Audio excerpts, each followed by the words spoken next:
Assalamualaikum warahmatullahi wabarakatuh. Seperti kata orang-orang, tak kenal maka tak sayang. Jadi mari kita berkenalan terlebih dahulu. Saya adalah Usahadani dari Prodi PGSD kelas 2023L dari Universitas Negeri Surabaya, dan bersama Bu Guru Ibu Siti Mutmainah. ya. Di sini kita akan berkenalan lebih dalam lagi bersama Bu Guru Siti.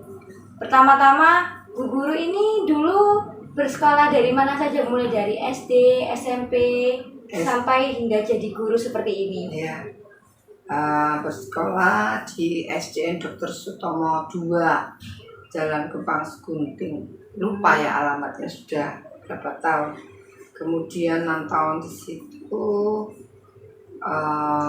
masuk di SMP negeri, tidak masuk, tapi lanjut di SMP Raja Mukti, juga masih Kupang Segunting bersebelahan. Berarti masih di daerah Di daerah Kupang Segunting, daerah apa ya, bude saya di situ. Kemudian setelah SMP, ibu ini bercita-cita ingin ke SPG, tapi banyak teman yang bukan mencemooh, tapi kok SPG kok nggak ke SMA gitu. Tapi tetap dari kelas 3 SD saya itu kepingin jadi guru. Lanjut ke SPG 1, daftar sama teman-teman. Di SPG 1 itu berapa teman saya dari SMP, ada yang di SPG 2. Ternyata di situ saya dites tentang pendengaran, kita nggak tahu dites tentang tinggi badan. Terus satu lagi apa ya, lupa. Pokoknya dites fisiknya. Setelah itu ada pengumuman. Juga lupa tanggalnya, saya lulus SMP 8384, 84 masuk SPG 1987, baru lulus SPG gitu. Berarti masih ada teman seperjuangan bareng-bareng gitu ya, Bu? Ada teman SMP, namanya juga sahabat karib ya. Oh, sahabat. Namanya saya masih ingat itu, Nini sama Susi, sama-sama jadi guru sampai sekarang. Alhamdulillah. Tapi kita beda sekolah. Beda Saya sekolah. diterima di SPG 1 Negeri Surabaya Jalan Teratai, yang mana sekolah itu sekarang sudah menjadi universitas terbuka ya, kalau tidak salah. Sekarang jadi, lupa ya, itu loh, Indonesia atau apa, lupa, pokoknya jadi universitas ya. Kemudian teman saya itu juga dari SPGN 2 juga sudah diterima jadi guru, karena berapa tahun ya tidak pernah ketemu. Gitu. Berarti sudah mulai agak jarang komunikasi sekarang ya, Bu, ya, sama teman-temannya? Iya, teman SMP. Ya, Kalau sama teman-teman SPG masih ada grup alumni. SPGN 1 tahun 1987 masih ada. Masih sering berkomunikasi. Masih ada grupnya di WA. Kemudian lanjut di habis SPG, saya lanjut di dari apa namanya, daftar di Universitas Negeri di IKIP Surabaya, dulu IKIP ya, nggak diterima, akhirnya masuk di IKIP PGRI. Nah, PGRI sekarang namanya Adibuana. Oh, nggak apa-apa.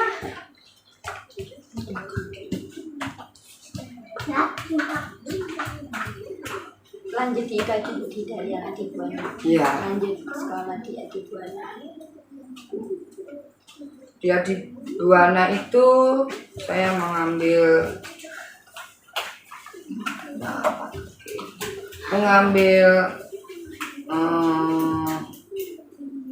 jurusan bahasa Inggris.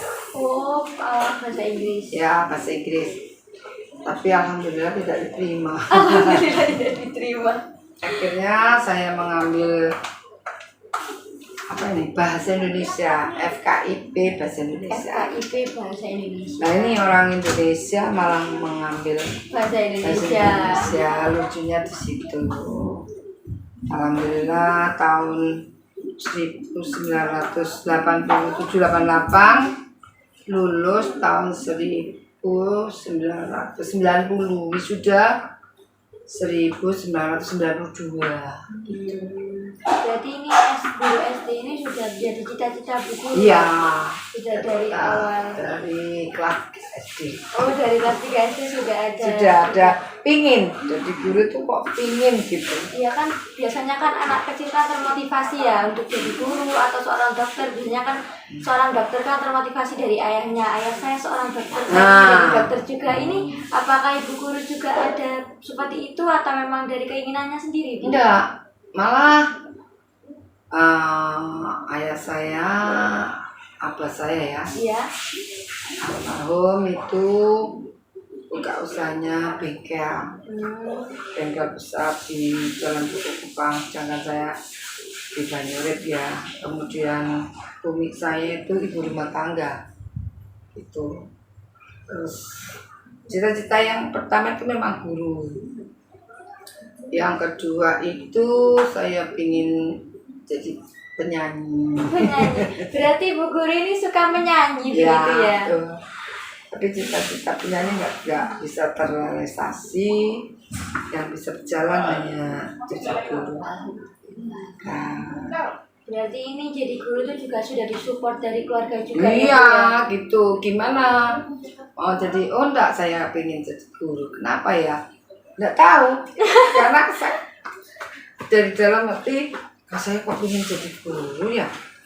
Tuh, padahal guru gajinya waktu itu ya maaf sangat minim, gitu loh, sangat minim. Saya lulus tahun 1987 itu ya. Sukuan di SD negeri, kembali ke SD saya. Wah, bapak ibu guru saya senang, waduh jadi guru.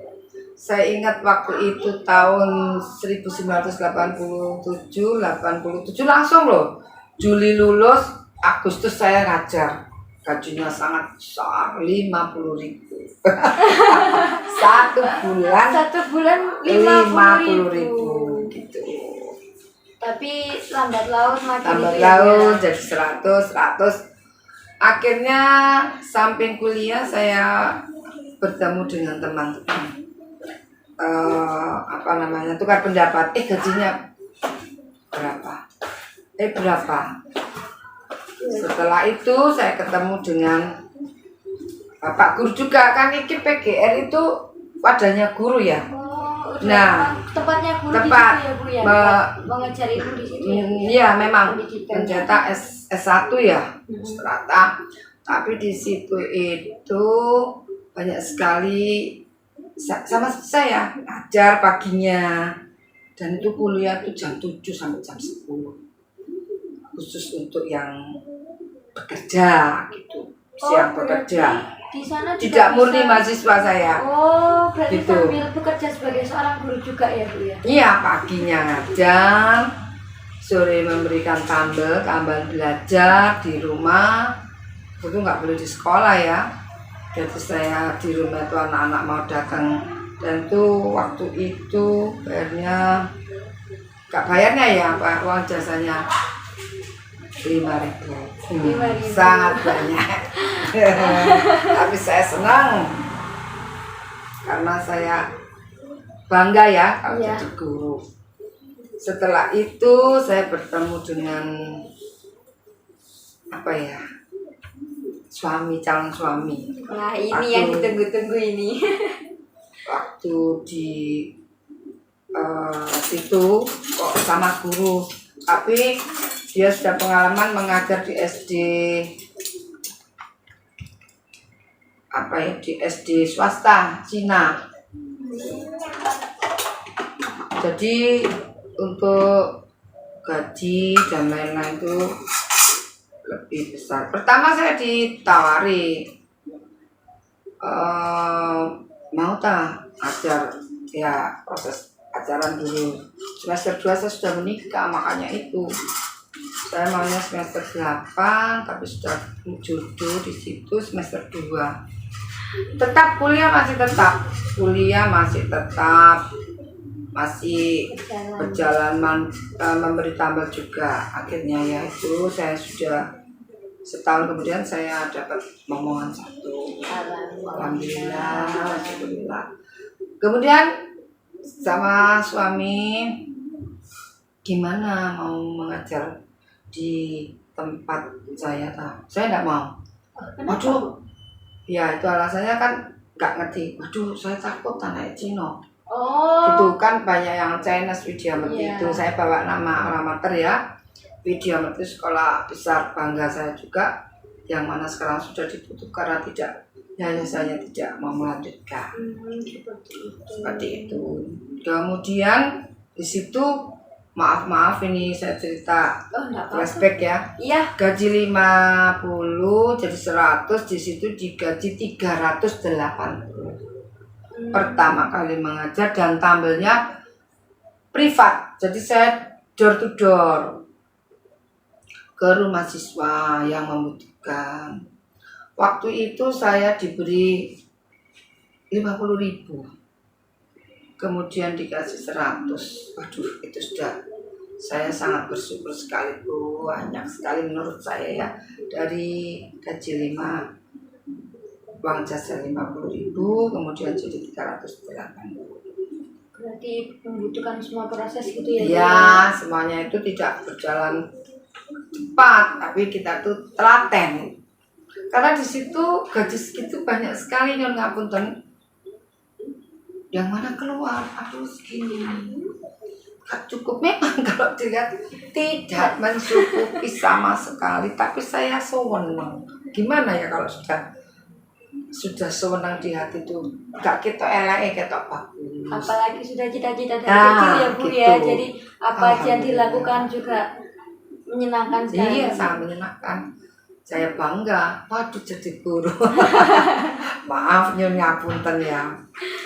Kemudian setelah itu di kuliah lulus tahun 1992 itu anak saya sudah 2, Putri Mbak Ayu sama Mbak Putri. Alhamdulillah mereka kan ada neneknya ya, juga dibantu sama umi saya itu, juga ada mbak-mbaknya yang jaga anak saya gitu. Di Widya Mukti itu saya pulangnya agak malam ya, jadi 6:30 baru ketemu anak-anak. Tapi anak-anak tetap sekolah di saya waktu itu, sekolah di SD saya ikut mamanya. Ikut mamanya terus. Nah, waktu itu suami saya juga guru, wakil kepala sekolah, jadinya bisa mengawasi anak-anak, pulang anak-anak sama antar jemput sampai dia selesai kuliah. Saya baru masuk di pegawai negeri tahun 2008. Alhamdulillah. Saya derek ikut tes. Waktu itu susah sekali, kok nggak diterima. Waktu itu kenapa kok diterima? Karena penghapusan SPG ditarik semua menjadi guru PNS. Alhamdulillah.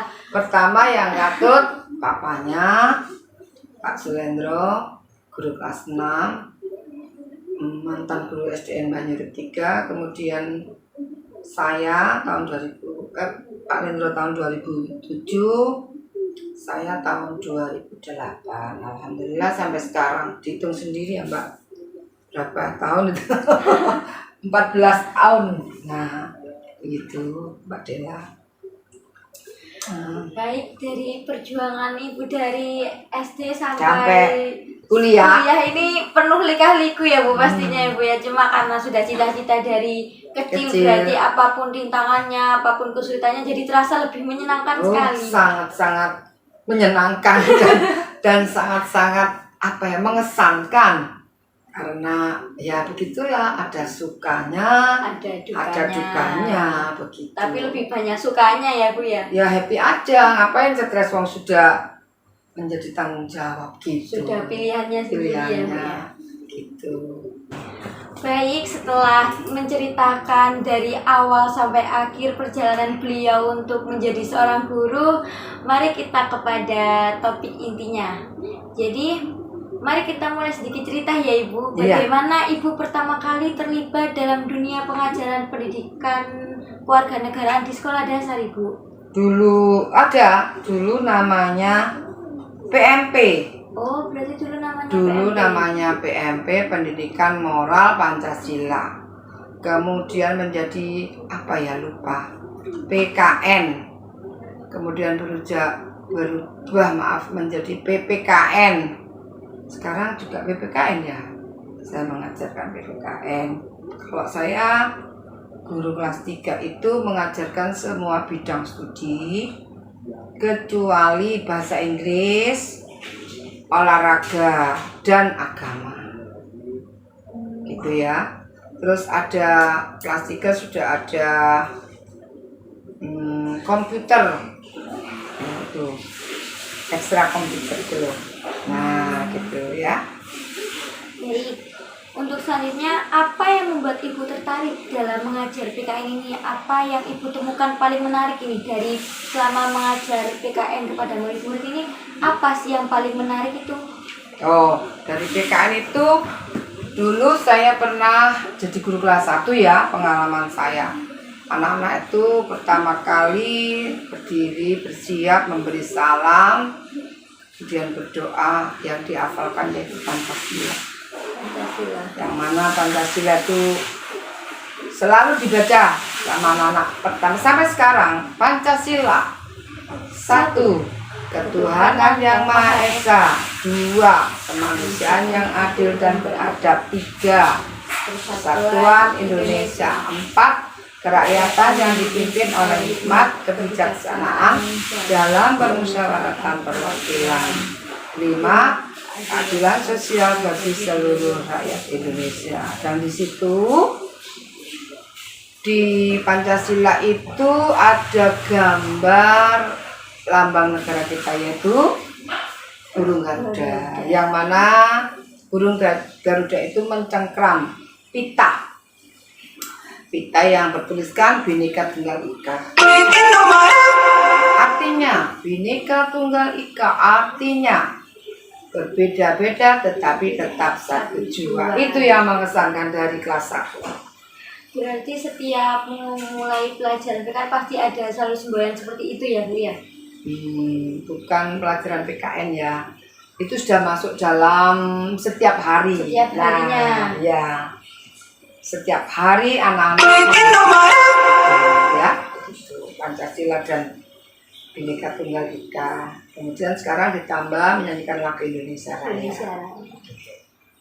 Baik Ibu, dalam pengalaman Ibu ini apa tantangan terbesar yang Ibu hadapi saat mengajar PKN di tingkat sekolah dasar? Kalau kelas 3 sekarang pembimbingan moral pada anak-anak. Sekarang kan zaman sudah modern ya, sosmed ya. Sedikit banyak anak-anak itu meremehkan sopan santun sama teman, apalagi sama guru. Itu selalu saya terapkan. Ketemu bu guru memberi salam, hormat. Ketemu yang lebih muda menyayangi. Kemudian jangan sampai kamu berkata yang kasar sama teman. Kadang-kadang anak SD itu guyon, tapi guyon ini kadang-kadang berujung pertengkaran. Menyakitkan hati terkadang yang berulang. Anak SD ya gimana? Jadi marah, jadi tukaran gitu. Itu saya terapkan pokoknya sopan. Ya. Sopan, berarti cara Ibu mengatasi mereka itu dengan selalu diberitahu terus. Oh, selalu dengan kata-kata, dengan cerita. Anak-anak SD kan seneng lah gurunya cerita. Iya. Gitu. Terus bullying, perundungan jangan sampai terjadi. Tidak suka saya gitu. Jadi kalau ada namanya Bu ini Bu, saya langsung sini. saya langsung tegaskan ditegaskan tidak gitu boleh ya. diulang lagi gitu, tegas gitu. Karena memang anak sekarang itu mungkin karena ada teknologi HP mungkin Iya, jadi teknologi pengaruhnya HP, ini. lalu ada YouTube, ada Iya. ini setiap hari bisa lihat seenaknya sendiri. Kadang untuk belajar malas gitu ya. Baik Bu, PKN ini kan tentang konsep kewarganegaraan yang Nah. sangat penting ya. Nah, bagaimana Ibu Guru ini membantu serta memahami untuk anak-anak, kan terkadang kan kita kan sebagai anak SD kan sulit ya Bu, apalagi tentang kewarganegaraan. Bagaimana Ibu caranya memberikan pembelajaran PKN terhadap mereka sehingga mereka bisa paham apa yang Ibu sampaikan, apa yang sedang diajarkan kepada anak-anak ini. Kalau di SD lingkupnya masih tentang Pancasila, ya, kemudian suku-suku bangsa, sopan santun. Kalau saya lihat di sekarang ini sudah tema 3 ya, seperti itu, hak dan kewajiban. Belum sampai ke warganegaraan seperti KTP umur 17 tahun itu sudah ada KTP. Ini masih dalam pembelajaran apa ya? Musyawarah begitu. Apa sih tujuan musyawarah? Mencapai kata mufakat. Contohnya kamu besok ini mau ke Tugu Pahlawan sama ke Pantai Kenjeran. Nah itu dimusyawarahkan. Hanya memahami seperti itu. Sikap, konsep-konsep seperti itu tidak terlalu bahwa warga negara Indonesia, aduh itu terlalu tinggi. Berarti masih ada level berikutnya nanti ya? Iya, ada proses apa ya? Temanya itu, gitu. Temanya ini pembelajarannya tentang hak dan kewajiban, tentang musyawarah, tentang sikap, sopan santun di sekolah, di rumah, di lingkungan masyarakat seperti itu. Baik Ibu, dalam pandangan Ibu bagaimana PKN ini dapat membentuk karakter dan sikap warga negara yang baik pada anak? Nah itu, kalau menurut saya tidak lepas dari lingkungan rumah, lingkungan masyarakat juga mengapunten agama itu perlu. Kalau fondasi ya, fondasinya, sebagai fondasi. kalau dia itu tahu berbuat ini salah, nanti dapat dosa, berbuat baik itu dapat pahala, insya Allah. Itu selalu saya terapkan cerita dengan bercerita si A itu begini, akibatnya seperti ini. Dia tidak pernah sholat, nanti hidupnya gini itu sah. Kemudian maaf karena saya seorang muslim, saya selalu bersalawat, ayah anak kita salawat ke junjungan Nabi besar dan Nabi Muhammad SAW, ya Allah. Kemudian mengabarkan ayah, ibu, juga anak-anak jasad ila hadratin Nabi Muhammad, ila hadratin Nabi Hidir, ila hadratin Sehat Khadir Jalani, Al-Fatihah khususun illa ruhi, apa mustari, apa saya, Al-Fatihah khususun illa ruhi umi, mertua dan sebagainya. Kemudian Al-Fatihah khususun jasati, ibu gurumu yaitu Ibu Siti Ilma, Al-Fatihah khususun jasati murid-murid kelas 3A. Pas Ibu Siti ngajar kelas 3. Berarti selalu harus mulai itu selalu seperti itu, berdoa gitu supaya anak-anak itu tidak brutal, tidak nakal, sopan santun. Paling penting. Masih okuin pinter, maaf tingkahmu tidak menunjukkan sopan santun, positif ya, maaf ya, saya bukan, tapi memberikan satu ingat kamu ingat suka. Tapi kalau kamu maaf tidak pandai enggak itu kan juga dari Allah ya. Iya, kita kan cuma berusaha ya Bu. Kalau kamu itu tapi sopan santun positif, maaf ya, bangga juga. Gimana ya rasanya ya, terenyuh ya Allah gitu. Tapi kalau kamu pinter tapi tinggal enggak gimana ya, enggak ada rasa aduh gimana nih kok gini. Jadi saya arahkan supaya dia tuh lebih sopan. Itu kan masih kecil kan masih bisa. Iya masih kecil ya wes. Kita banyak memberikan banyak memberikan apa ya, bahwa aduh pinter deh, aduh pinter deh, aduh anak ganteng pinter gitu. Satu kelas sudah ketawa, anak ganteng loh. Memangnya temanmu nggak ganteng, mau laki, lek perempuan, aduh anak ayu gitu, seneng. Harus di itu ya Bu ya, harus pelan-pelan. Bonus kasih bonusan. Ya. Gitu ya. Kayak gini. Apakah Ibu punya saran untuk guru-guru lain yang mengajar PKN di tingkat sekolah dasar agar lebih efektif untuk kedepannya? Ya, saran sih enggak, cuma mereka sudah pengalaman. Seperti saya sarjana bahasa Indonesia, ada juga sarjana PKN, ada juga sarjana matematika. Mereka juga menerapkan seperti itulah. Kalau dalam rapat dinas dipimpin oleh Bapak Kepala Sekolah, tolong sikap anak-anak dijaga, sholatnya, agama itu kan sudah masuk di PKN juga, ada agama, ada PKN juga seperti itu. Jadi sudah apa ya? Sudah pengalaman dari Sudah berpengalaman ya. lah mereka itu gitu. Ada Mbak Bella. Baik Ibu, apakah ada cerita atau pengalaman lucu ini saat mengajar PKN? Ada. Kadang-kadang nyun ngapunten ya, jenenge arek kan nggak sama. Iya. Nah, saya kelas 1 juga begitu. Saya kelas takung ajarnya itu 30 tahun barusan tahun ini saya ngajar kelas 3. Kadang-kadang lambang negara. Apa sih lambang negara? Lambang itu gambar.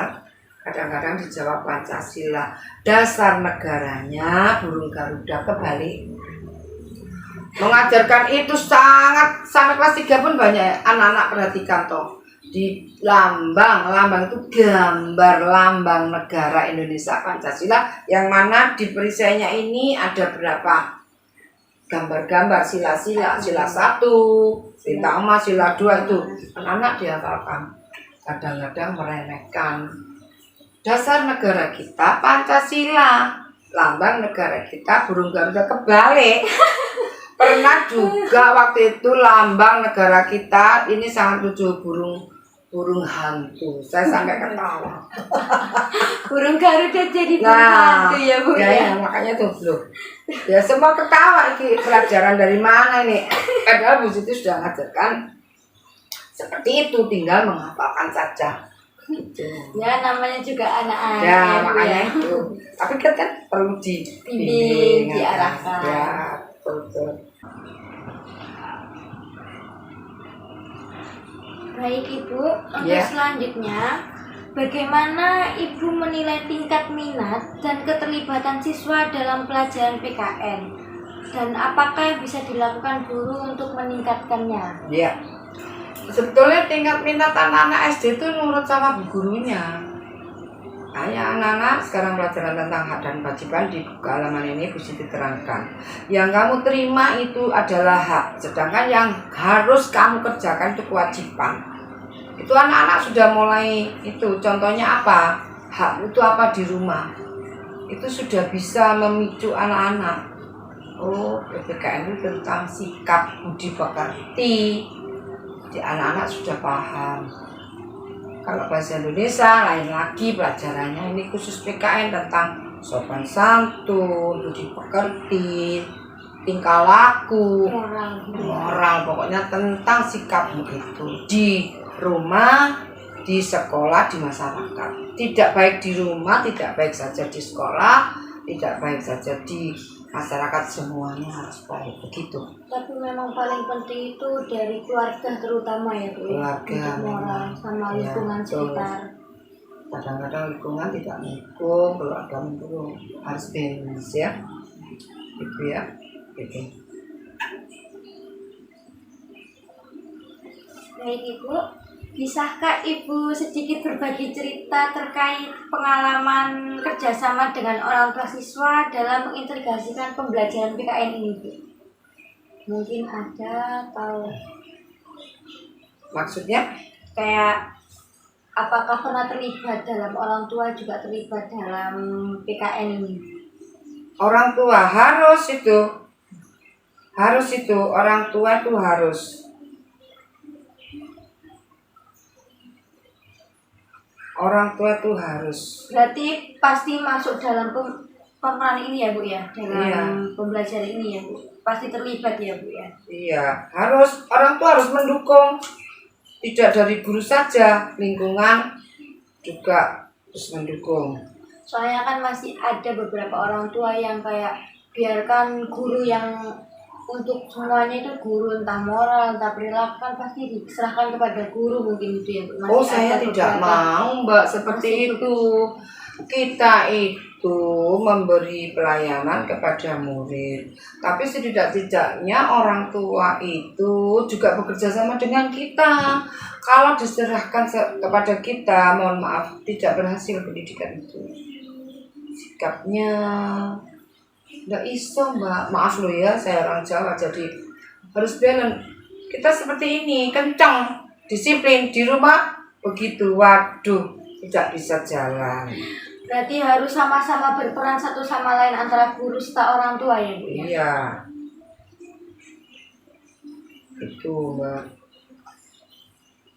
Baik Ibu, apa peran teknologi dalam pembelajaran PKN di era digital ini Bu? Apakah Ibu menggunakan alat-alat atau sumber daya online tertentu dalam pembelajaran PKN yang bisa Ibu rekomendasikan untuk kita sebagai calon pengajar juga? Oh ya, memang kita sudah era modernisasi ya, jadi setidak-tidaknya sosmed, HP, apa itu yang di atas itu namanya apa lupa aku sih, itu dipakai.